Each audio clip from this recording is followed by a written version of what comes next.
जय हिंद साथियों। स्वागत है आप सभी का 11 नवंबर फुल पत्ती वाली रिवीजन क्लास में। आज हम लोग 11 नवंबर 2022 दैनिक समसामयिक की पीडीएफ का रिवीजन करेंगे। यदि आप लोग को वीडियो अच्छा लगे तो चैनल को सब्सक्राइब करके बेल आइकन जरूर दबाइए और पीडीएफ के लिए टेलीग्राम ग्रुप को ज्वाइन कीजिए। चलिए स्टार्ट करते हैं आज की पहली क्लास। और हाँ दोस्तों, एक बात और आप लोग को बता दूँ, इस क्लास में सभी ललन टॉप को शामिल किया जाता है और जो गौरव सर के द्वारा विशेष सीरीज चलाई जा रही है उसको भी शामिल किया जाता है। तो ये वीडियो आप लोग पूरा देखिए, ज़रूर आप लोगों को कुछ ना कुछ सीखने को मिलेगा और अपने एग्जाम में आप लोग बेहतर से बेहतर प्रदर्शन कर पाएंगे। चलिए स्टार्ट करते हैं। आज का पहला क्वेश्चन जो है, पहला क्वेश्चन दोस्तों, प्रतिवर्ष राष्ट्रीय विधिक दिवस कब मनाया जाता है? तो ये मनाया जाता है आपका 9 नवंबर को। ठीक है। और नालसा क्या है? तो नेशनल लीगल सर्विस अथॉरिटी, और इसकी स्थापना, नालसा की स्थापना दोस्तों 9 नवंबर 1995 को होती है।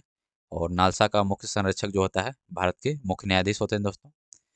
भारत के नवीनतम जो मुख्य न्यायाधीश हैं DY चंद्रचूड़ हैं दोस्तों, ये 50वें क्रम के हैं। ललन टॉप बातें देखते हैं दोस्तों। निःशुल्क विधिक सहायता संविधान के किस अनुच्छेद में शामिल की गई है? तो ये की गई है अनुच्छेद 39A में। और 42 संविधान संशोधन के द्वारा। ये 42 नंबर का संविधान संशोधन कब हुआ था दोस्तों? तो ये हुआ था आपका 1976 में। ठीक है। विलियम बेंटिक के समय में निर, निर्मित विधिक आयोग के अध्यक्ष कौन थे? तो ये थे आपके विलियम बेंटिक के समय में विधिक आयोग के अध्यक्ष मैकाले। ठीक है। और सर्वोच्च न्यायालय के मुख्य न्यायाधीश कौन है? तो ये आपके DY चंद्रचूड़ हैं। ठीक है। और सर्वोच्च न्यायालय के मुख्य न्यायाधीश को शपथ कौन दिलाता है? तो ये दिलाता है भारत के राष्ट्रपति।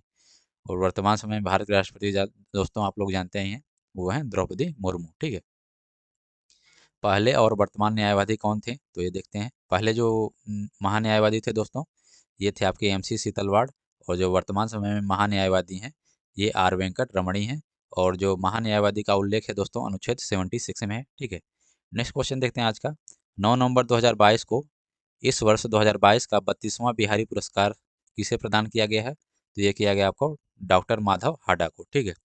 किसके लिए प्रदान किया गया है? तो इनकी कृति थी पचरंग चोला पहनरी सखी, इसके लिए इन्हें आपका 32वां बिहारी पुरस्कार प्रदान किया गया है। ठीक है। और 31वां नंबर का बिहारी पुरस्कार किसे दिया गया था? ये दिया गया था दोस्तों मधु कांकरिया को, हम यहाँ थे कृति के लिए। ठीक है। और जो बिहारी पुरस्कार देने वाली संस्था ये कौन सी है? तो ये आपकी है बिरला फाउंडेशन। और 32वां जो बिहारी पुरस्कार की शुरुआत दोस्तों 1991 में होती है और देने वाली संस्था बिरला फाउंडेशन है दोस्तों। और यह पुरस्कार केवल राजस्थानी लेखक को दिया जाता है दोस्तों, ये बात आप लोग याद रखिएगा। और ललन टॉप बातें देखते हैं दोस्तों। सरस्वती सम्मान हाल ही में किसे प्रदान किया गया है? तो ये किया गया रामदरथ मिश्र को, मैं तो यहाँ हूँ के लिए। ठीक है। और यह पुरस्कार बिरला फाउंडेशन के द्वारा दिया जाता है दोस्तों। सरस्वती सम्मान जो है यह भी बिरला फाउंडेशन के द्वारा दिया जाता है। व्यास सम्मान में व्यास सम्मान हाल ही में किसे प्रदान किया गया है? तो ये किया गया आपका असगर वजाहत को, महाबली नाटक के लिए। ठीक है। अंतर्राष्ट्रीय बुकर पुरस्कार गीतांजलि श्री को और डेजी राउकल को मिला है दोस्तों, रेत की समाधि उपन्यास के लिए। साहित्य का नोबेल पुरस्कार 2022 एनी एनॉक्स को मिला है दोस्तों। रविन्द्रनाथ टैगोर को 1913 में साहित्य का नोबेल पुरस्कार मिला था गीतांजलि के लिए। और यह इन्हें एशिया का पहले व्यक्ति थे जिन्हें नोबेल पुरस्कार मिला था दोस्तों साहित्य का। बुकर पुरस्कार पाने वाले पहले पहले भारतीय कौन है? तो ये थे आपके अरुंधति रॉय। ठीक है। नेक्स्ट क्वेश्चन देखते हैं दोस्तों। 10 से 12 नवंबर 2022 तक कहाँ पर 18वां अंतर्राष्ट्रीय टेलीमेडिसिन सम्मेलन का शुभ आयोजित किया जा रहा है?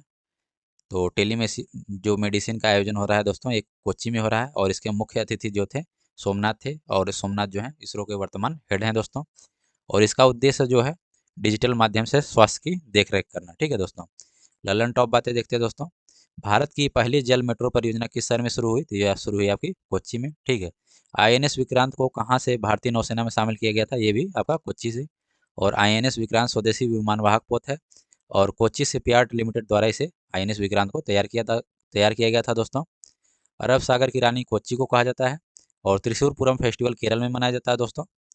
और कथकली डांस केरल में होता है, मोहिनी अट्टम ये भी केरल में होता है। और मलयालम भाषा कहाँ बोली जाती है? तो ये भी क्या आपकी केरल में बोली जाती है। नेक्स्ट क्वेश्चन देखते हैं दोस्तों। ये आपका 4th नंबर रहेगा। खेलो इंडिया नेशनल यूनिवर्सिटी गेम्स 2023-24 की मेजबानी कौन कर रहा है? ये कर रहा है आपका उत्तर प्रदेश। और खेलो इंडिया नेशनल यूनिवर्सिटी गेम्स का पहला संस्करण जो है ओडिशा में आयोजित हुआ था, दूसरा संस्करण बेंगलुरु में। ठीक है। और SCO की पहली सांस्कृतिक राजधानी दोस्तों वाराणसी रही है। चौरी चौरा घटना फरवरी 1922 में हुई। इस घटना को 100 साल पूरे हो रहे हैं दोस्तों। तो ये क्वेश्चन पूछे जाने की प्रबल संभावना है, इस बात को आप लोग याद रखिए। जेवर एयरपोर्ट कहाँ है? तो नोएडा उत्तर प्रदेश में है दोस्तों। और भारत की पहली पैरा बैडमिंटन अकादमी ये लखनऊ उत्तर प्रदेश में खोली गई। खेलो इंडिया यूथ गेम्स का चौथा संस्करण पंचकुला हरियाणा में हुआ था दोस्तों। और इसका 5वां संस्करण खेलो इंडिया यूथ गेम्स का मध्य प्रदेश में होगा। नेक्स्ट देखते हैं, अभिधम्म चक्र और महापरिनिर्वाण का संबंध किससे है? तो ये बौद्ध धर्म से और ये कुशीनगर से संबंधित है उत्तर प्रदेश में। और यहाँ पर ही महात्मा बुद्ध को मोक्ष की प्राप्ति हुई थी दोस्तों। कुशीनगर उत्तर प्रदेश ने कुश्ती गेम को गोद लिया दोस्तों। ठीक है, ये पूछा जा सकता है आपसे कि उत्तर प्रदेश ने किस गेम्स को गोद लिया है? तो ये लिया आपका आपका कुश्ती गेम को। ठीक है, आगे चलते हैं। स्कूल चलो अभियान श्रावस्ती उत्तर प्रदेश के द्वारा शुरू किया गया दोस्तों। वो उत्तर प्रदेश के द्वारा शुरू किया और ये श्रावस्ती जिले से स्टार्ट होता है। राजीव गांधी ग्रामीण ओलंपिक खेल में कितने खेल शामिल हैं? तो राजीव गांधी खेल ओलंपिक में आपके 6 खेल शामिल हैं। और इसका आयोजन दोस्तों राजस्थान में होता है। नेक्स्ट क्वेश्चन देखते हैं, हाल ही में जारी QS एशिया यूनिवर्सिटी रैंकिंग 2023 में कौन सा संस्थान शीर्ष पर रहा है? तो ये रहा है आपका पेकिंग यूनिवर्सिटी, चाइना। ठीक है, इंडिया की तरफ से पहले स्थान पर रहा IIT बॉम्बे। और QS इंडिया यूनिवर्सिटी रैंकिंग में IIT बॉम्बे का रैंक था वो 40वां था।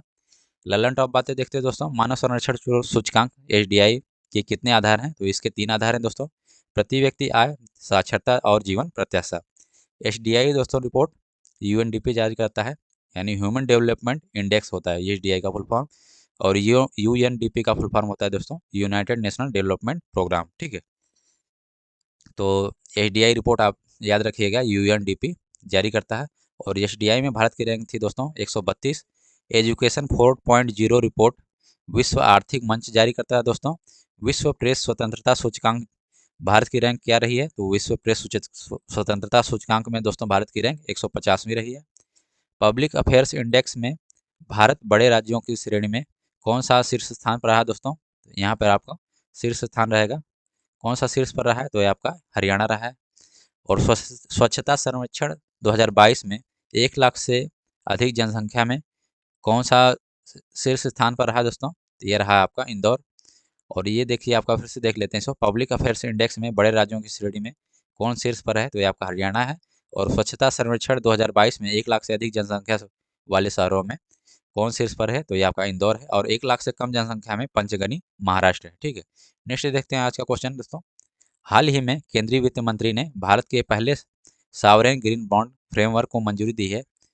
किस बजट में इसको जारी करने का प्रस्ताव किया गया था? तो ये आपका बजट था 2022-23। ठीक है, सॉवरेन ग्रीन बॉन्ड हरित परियोजना से संबंधित है।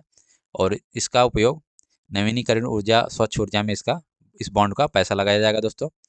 वाइल्ड लाइफ कंजर्वेशन बॉन्ड विश्व बैंक द्वारा जारी किया गया था।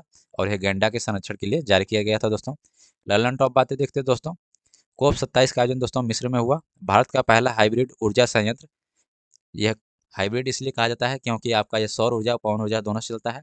और इसकी स्थापना जैसलमेर राजस्थान में की गई थी अडानी ग्रुप के द्वारा दोस्तों। भारत का पहला कार्बन न्यूट्रल हवाई अड्डा जो है लेह एयरपोर्ट है दोस्तों। और भारत का पहला सौर ऊर्जा संचालित गांव मोढेरा गुजरात है। नेक्स्ट क्वेश्चन देखते हैं दोस्तों, हाल ही में अमेरिका के मैरीलैंड की गवर्नर बनने वाली पहली प्रवासी महिला कौन है?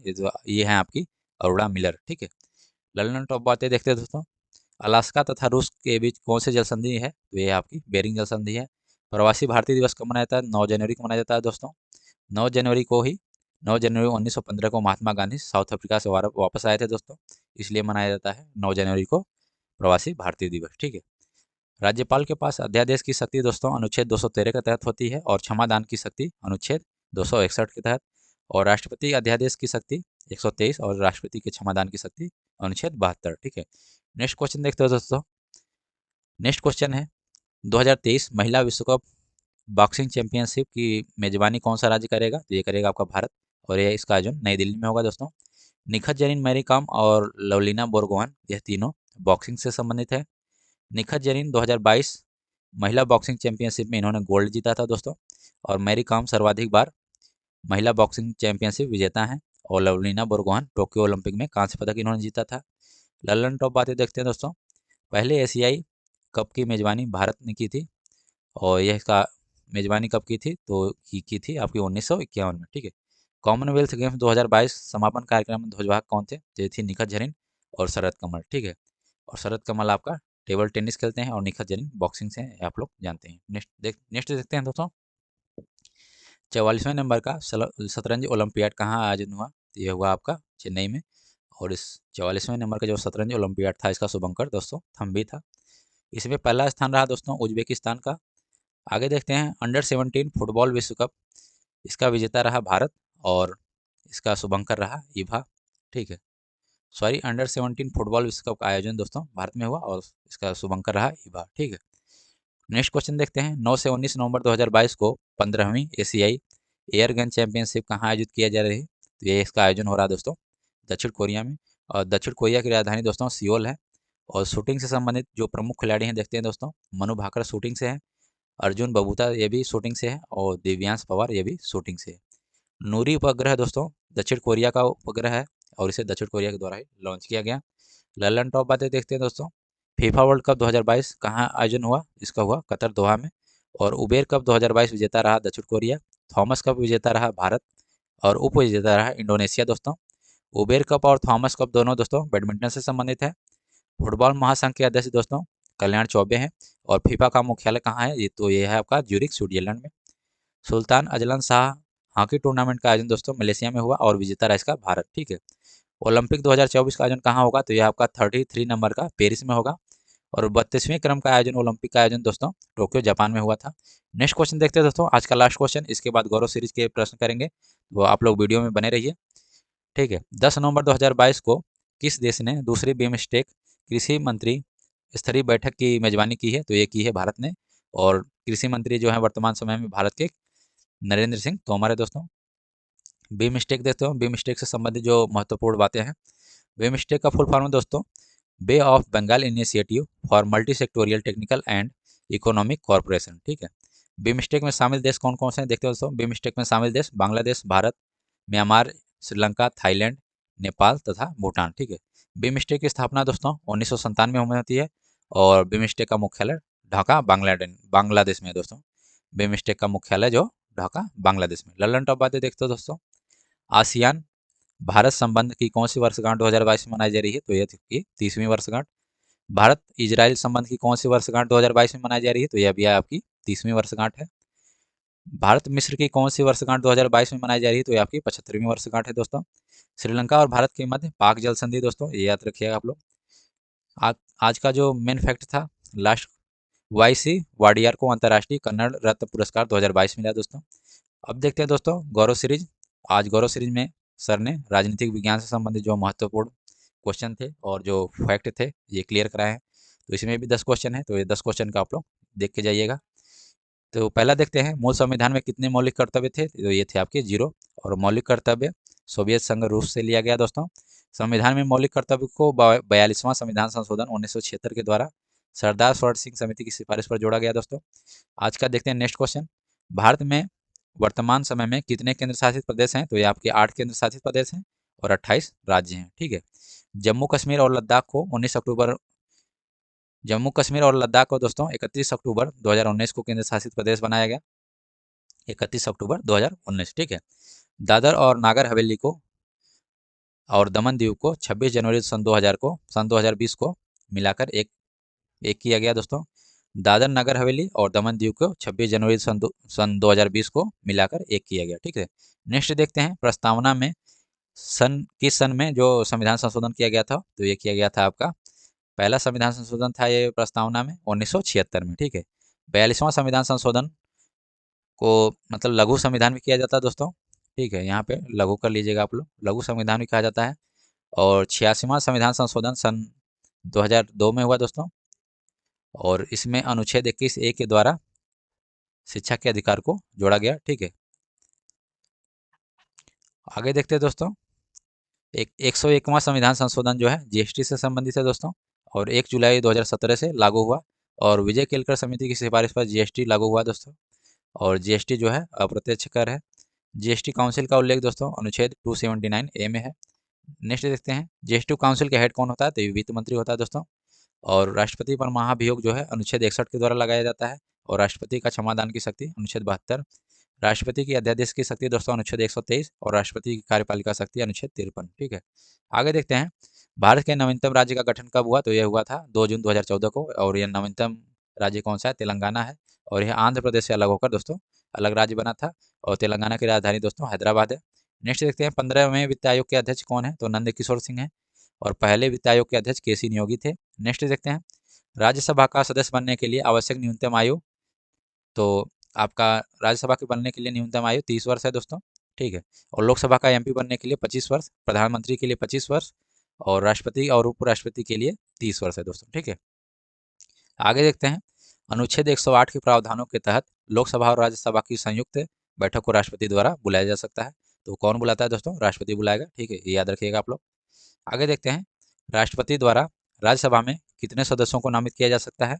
तो राज्यसभा में 12 सदस्य को नामित किया जा सकता है, और ये कौन कौन से क्षेत्र से आएंगे? तो साहित्य क्षेत्र से, कला क्षेत्र से, विज्ञान से, और समाज सेवा। ठीक है, राष्ट्रपति लोकसभा में कितने सदस्यों को नामित कर सकता है? तो ये 0, राष्ट्रपति में कोई भी सदस्य को राष्ट्रपति नामित नहीं कर सकता। ठीक है, नेक्स्ट देखते हैं दोस्तों, भारत का कौन सा राष्ट्रपति निर्विरोध निर्वाचित हुआ था? तो ये थे नीलम संजीव रेड्डी। ठीक है, प्रथम उपराष्ट्रपति दोस्तों डॉक्टर राधाकृष्णन थे, और वर्तमान समय में उपराष्ट्रपति आप लोग जानते हैं जगदीप धनखड़। ठीक है, तो दोस्तों ये रहा 11 नवंबर 2022 दैनिक समसामयिक की पीडीएफ का रिवीजन, फुल पत्ती वाली क्लास का रिवीजन दोस्तों।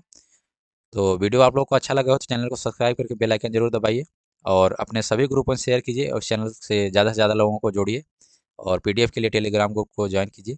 मिलते हैं आपसे नेक्स्ट वीडियो में, तब तक के लिए थैंक यू।